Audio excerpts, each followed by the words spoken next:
प्यारे बच्चों, JCRT के DG स्कूल में आपका स्वागत है। मैं आपके सामने आपके पाठ्य पुस्तक सामाजिक विज्ञान के हमारी विरासत कक्षा 7 के पाठ 3 को लेकर उपस्थित हूँ। इस वीडियो में आप दिल्ली के सल्तनत के बारे में जानकारी हासिल करेंगे। इसमें हम लोग खिलजी वंश, तुगलक वंश, सैयद वंश, लोदी वंश और दिल्ली सल्तनत के विस्तार, दिल्ली सल्तनत के शासन व्यवस्था, दिल्ली सल्तनत के न्याय व्यवस्था, दिल्ली सल्तनत का झारखंड पर प्रभाव एवं दिल्ली सल्तनत की कृषि व्यवस्था को जानने की कोशिश करेंगे। खिलजी वंश के संस्थापक फिरोज खिलजी थे, जिसने सत्ता का अधिकार करने के बाद जलालुद्दीन की पदवी धारण की। अलाउद्दीन खिलजी का 20 वर्ष का शासनकाल दिल्ली सल्तनत के इतिहास का एक महत्वपूर्ण अध्याय है। वह एक दूरदर्शी शासक था। अलाउद्दीन खिलजी ने बाजार नियंत्रण का विशेष जोर दिया। अलाउद्दीन खिलजी ने बाजार नियंत्रण पर विशेष जोर दिया। इसकी विस्तृत जानकारी जियाउद्दीन बरनी की तारीख़ फिरोज शाही से मिलती है। अलाउद्दीन ने इसके तहत कई नए पदों का सृजन किया, जैसे दीवाने रियासत,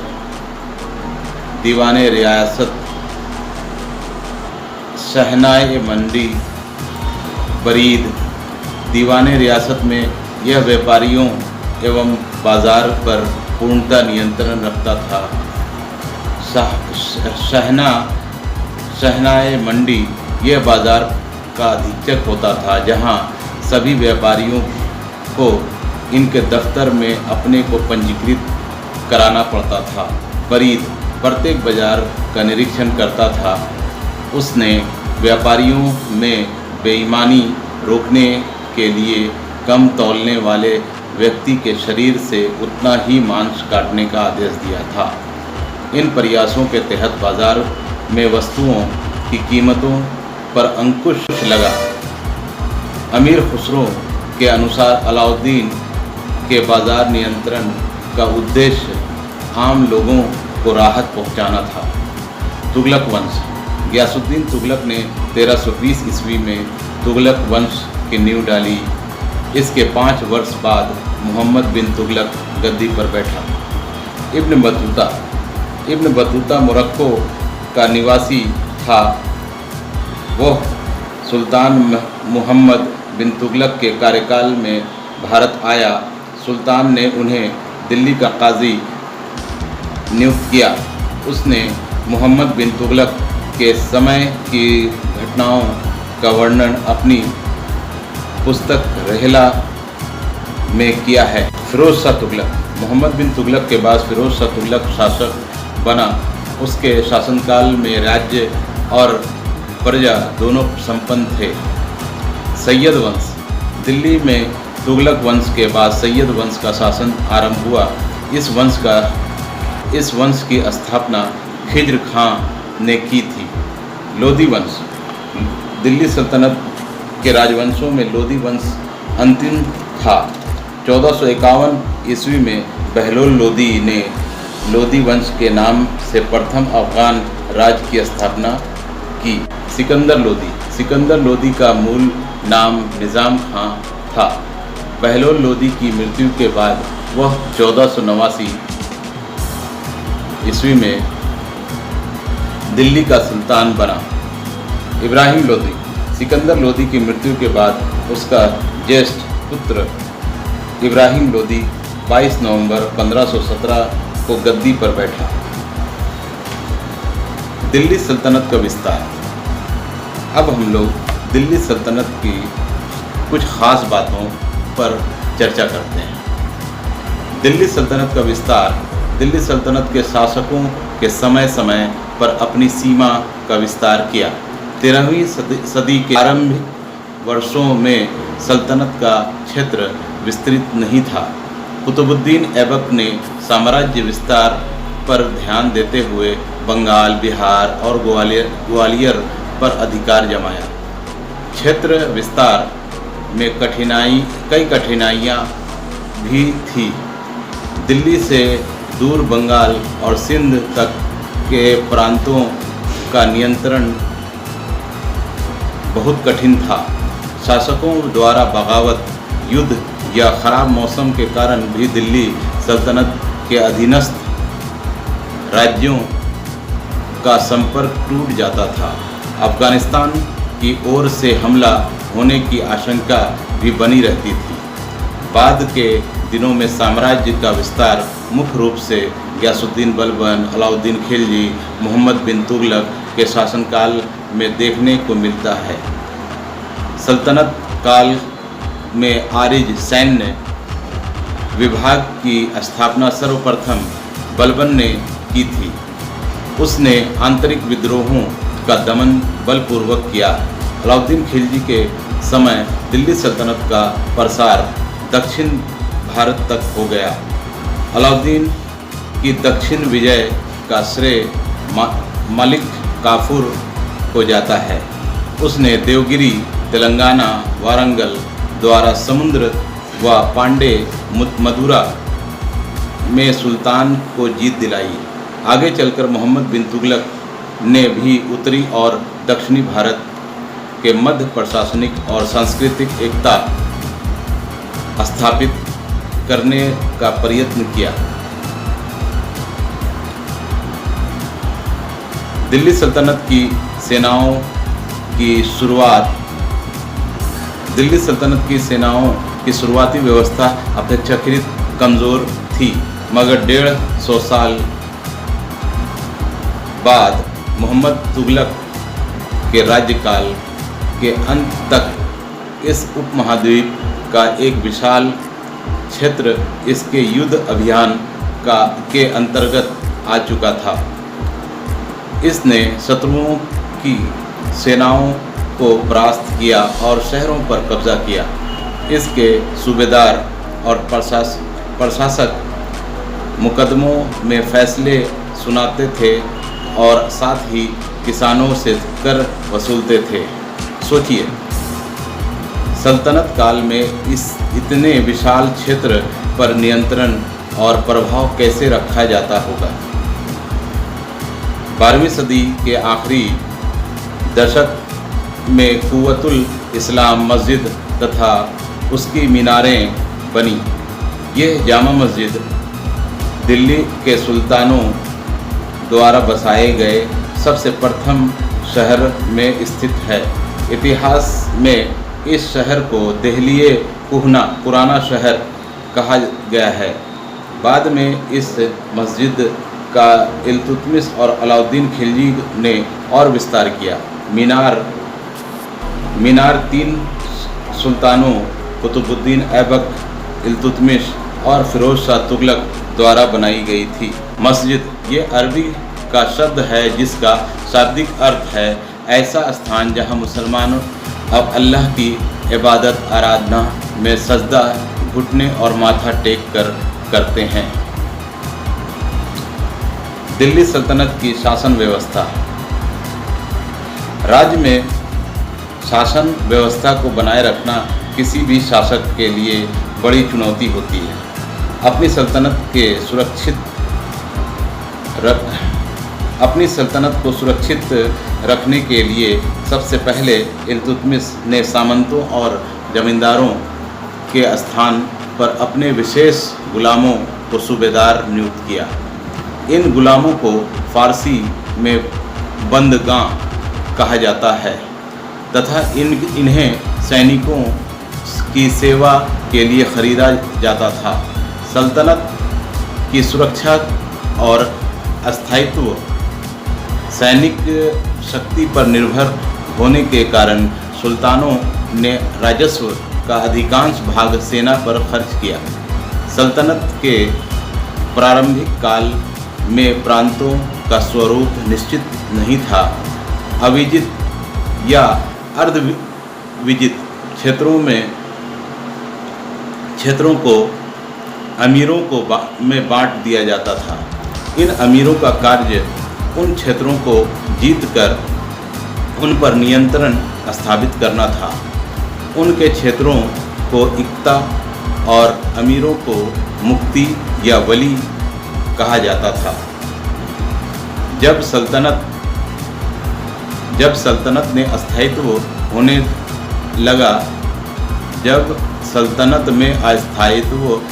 लगा तब सुल्तान स्वयं नए क्षेत्रों को जीतते थे और विजित प्रदेशों को क्षेत्रों में विभाजित करके उन पर अमीरों को नियुक्त करते थे। सुल्तान इन अमीरों को एक क्षेत्र में से दूसरे क्षेत्र में स्थानांतरण भी करते थे। सुल्तान इन अमीरों को एक क्षेत्र से दूसरे क्षेत्र में स्थानांतरण भी करते थे। 14वीं शताब्दी में प्रांतों को उपखंडों में विभाजित किया गया, जिन्हें शिक कहा जाता था। इसका मुख्य अधिकारी शिकदार था।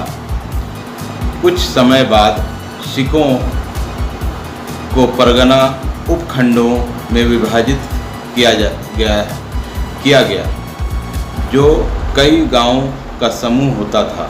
जब सल्तनत का पतन होने लगा तब शिक को सरकार तथा परगने को शिक कहा जाने लगा। परगना महत्वपूर्ण प्रशासनिक इकाई थी, क्योंकि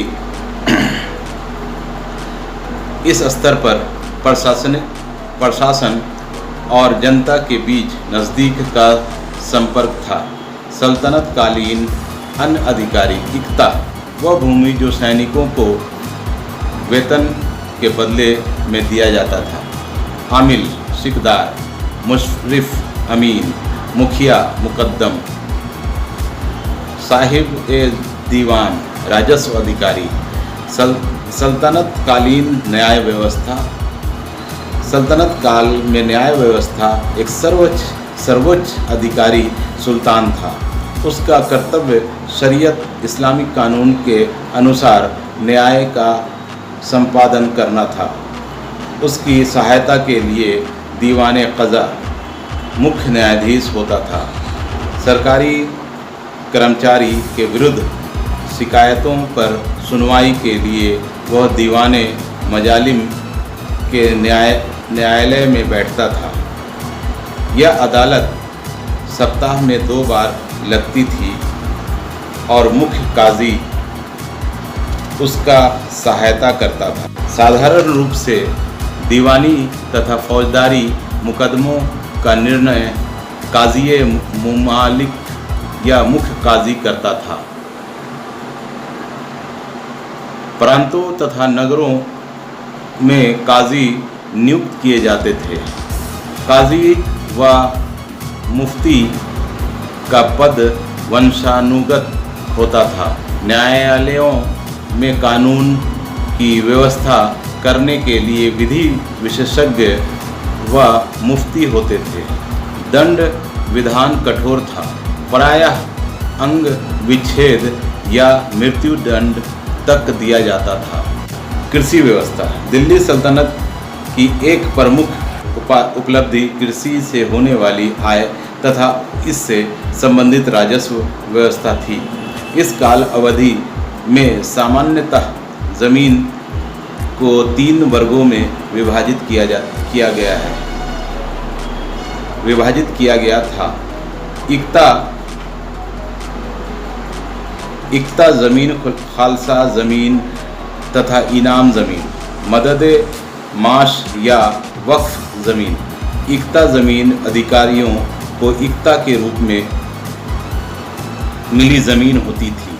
खालसा ज़मीन सीधे सुल्तान के अधीन होती थी तथा जहां का राजस्व दरबार तथा राजा के अन्य खर्च को चलाने में प्रयुक्त होता था।